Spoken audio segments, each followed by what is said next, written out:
네, 안녕하세요 여러분 반갑습니다. 금융과 에너지 업종을 누구보다 쉽게 알려주는 데이어 멘토 권혁철입니다. 오늘 LS 에코에너지라는 기업 리뷰해 보도록 할 텐데요. 일단 LS 에코에너지 같은 경우 기존 사업으로 전력통신 케이블 사업을 영위하고 있었고 신사업으로 히토리와 해저 케이블을 한다라고 밝힌 기업이죠.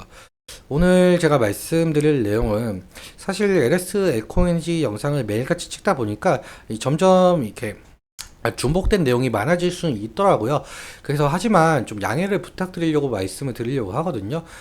제 영상을 처음 보시는 분들도 분명히 있을 수는 있기 때문에 중복된 내용이 있더라도 기존 보시던 분들은 좀 양해 한번 부탁드리고 오늘은 조금 이게 복귀 차원에서 다시 한번 말씀을 드리려고 합니다. 그래서 지금 현재 LS 에코에너지가 구리와도 엮여 있는 상황이고 AI와도 엮여 있는 상황인데 그래서 뭐 앞으로의 전망 이 부분 다시 한번 말씀을 드리도록 하고 그리고 지지라인과 수급적인 측면은 어떻게 될 것인지도 말씀을 드려보려고 합니다.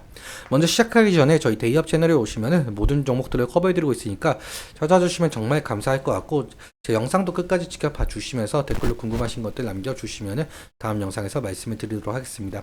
그러면 LS 에코에너지 바로 보도록 할게요. 일단 LS 에코에너지 같은 경우 여러분들도 아시다시피 해저 케이블과 히토류를 뭐 신사업으로 추진을 하면서 제2의 성장 모멘텀이 될 것이라고 말을 한 바가 있었어요. 그래서 작년 7월 8월쯤부터 그러한 기대감으로 인해서 상승을 좀 보여줬었고 그러고 나서도 실제로 이 베트남 광산 업체와 대규모로 히토류 산화물을 계약을 한 바가 있었죠. 그러면서 공급망을 선점을 했었는데요. 히토류 같은 경우 이 첨단 산업인 반도체와 2차 전지에 들어가는 만큼 상당히 전략 자산이죠. 그런데 이 히토류 같은 경우 생산량 1위 국가가 중국인데 미국에서는 중국의 성장을 억제하기 위해서 트럼프 시대에서는 무역 전쟁을 한 만큼 중국에 상당한 압박을 가하고 있었고 중국은 그에 맞서서 전략 자산인 히토류를 무기화했었죠. 그런데 우리 한국은 히토리 의존도가 80%에 달하는 만큼 이 중국 의존도가 상당하기 때문에 중국에서 수출을 금하게 된다라고 한다면 상당 기업들이 손해를 볼 수밖에 없는 구조를 띠고 있었습니다. LS 그룹도 마찬가지로 이 그룹 내에서 2차 전지를 하는 기업들이 있거든요. 그렇기 때문에 이 히토리를 필요로 하는 사업을 하고 있기 때문에 앞서 말한 문제점을 좀 타파하기 위해서 이 베트남 광산 업체와 계약을 한 바였고요. 뭐 이러한 성장 모멘텀을 가지고 있었기 때문에 주가가 상승했었던 건 여러분들도 아시는 거라고 생각이 들고 있습니다. 그러면 기존에는 어떤 사업을 진행을 하고 있느냐라는 건데요. LS 에코에너지 같은 경우 베트남에 공장을 세워두면서 이 전력통신 케이블 사업을 하고 있었는데 이 모멘텀 같은 경우 당연하게도 전력 인프라만 구축이죠. 지금 현재 뉴스를 보시는 것처럼 지금 현재 전 세계적으로 급증한 케이블 수요 때문에 쉴 틈 없이 생산을 박차고 있는 상황인데요.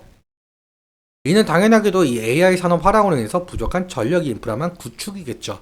현재 AI 산업 확장으로 인해서 급격하게 늘어난 데이터 센터로 인해서 전력 인프라만 구축이 시급한데 당연하게도 이 전력 인프라망이 세워지려면 전선이라든지 통신 케이블이 필수적으로 자리 잡고 있습니다.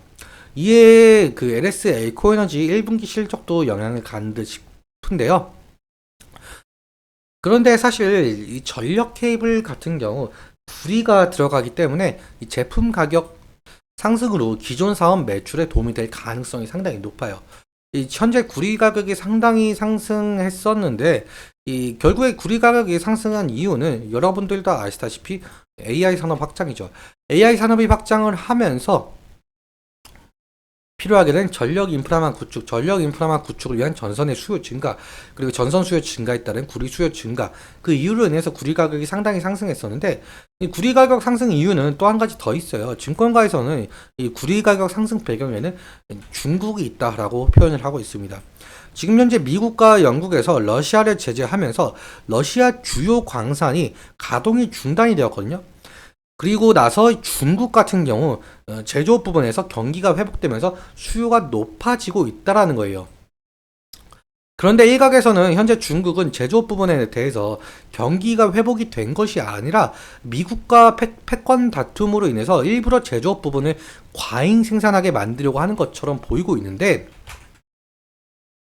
실제로 미국 같은 경우 중국의 관세를 다시 부과할 정도로 이 과잉 생산에 대해서 좀 상당히 견제를 하고 있는 입장을 보이고 있습니다. 이는 뭐 정치적인 입장을 보이고 있는데 사실 지금 현재 미국 대선이 얼마 남지 않았잖아요. 그러니까 미국 내 정치적인 스탠스일 수도 있겠지만 일각에서는 이 중국이 환율 전쟁을 일으키고 싶어하는 것으로 보이고 있다라고 표현을 하고 있습니다. 현재 중국 같은 경우 디플레이션 상황인데요. 여러분들도 아시다시피 디플레이션 같은 경우 인플레이션과 반대되는 경제, 즉 상품과 서비스의 가격이 지속적으로 하락하는 현상이죠. 그런데 지금 현재 전 세계는 인플레이션 상황으로 지금 미국은 인플레이션을 잡기 위해서 금리까지 올렸을 정도죠. 그런데 중국은 수출을 늘리면서 이 중국의 다른 제조업 국가들을 좀 싸그리 망하게 할 수가 있어요. 게다가 엔화 약세까지 겹치면서 이 위안화에 대한 평가 절하에 나설 명분도 생겨버리는 거죠. 중국 같은 경우 공산주의 국가이기 때문에 그냥 위안화 그냥 찍어내기만 하면 되거든요.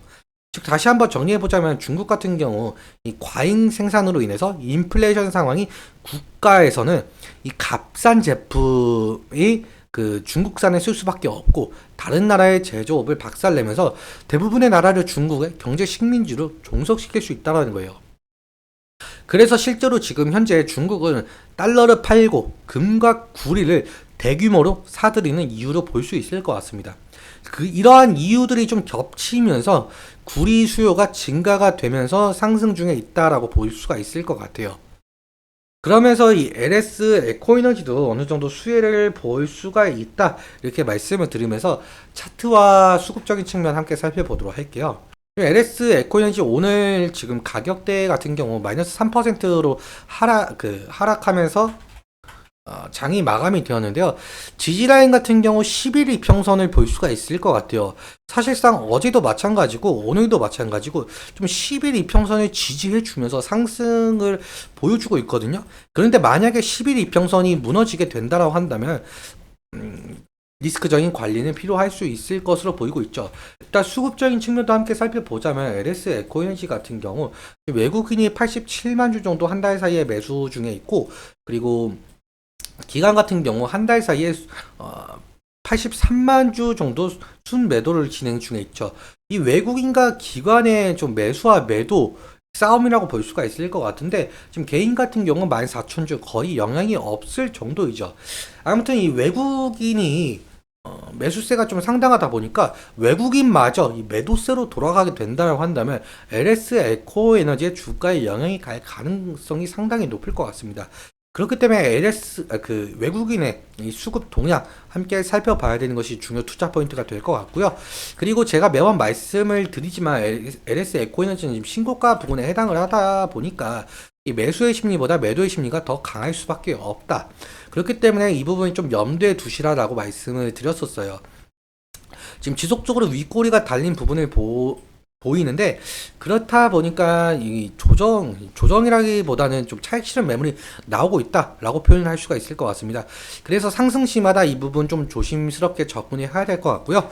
일단 오늘은 여기까지 말씀을 드리면서 오늘 내용 여러분께 도움이 되셨다면 구독과 좋아요 부탁드리고 그리고 말씀드린 내용과 차트적인 부분에 대해서 제 개인적인 견해가 많이 껴있다 보니까 여러분들의 주관적인 견해와 투자를 현명한 선택하셨으면 좋겠습니다. 오늘도 시청해주셔서 감사하고 지금까지 멘토 권혁철이었습니다. 감사합니다.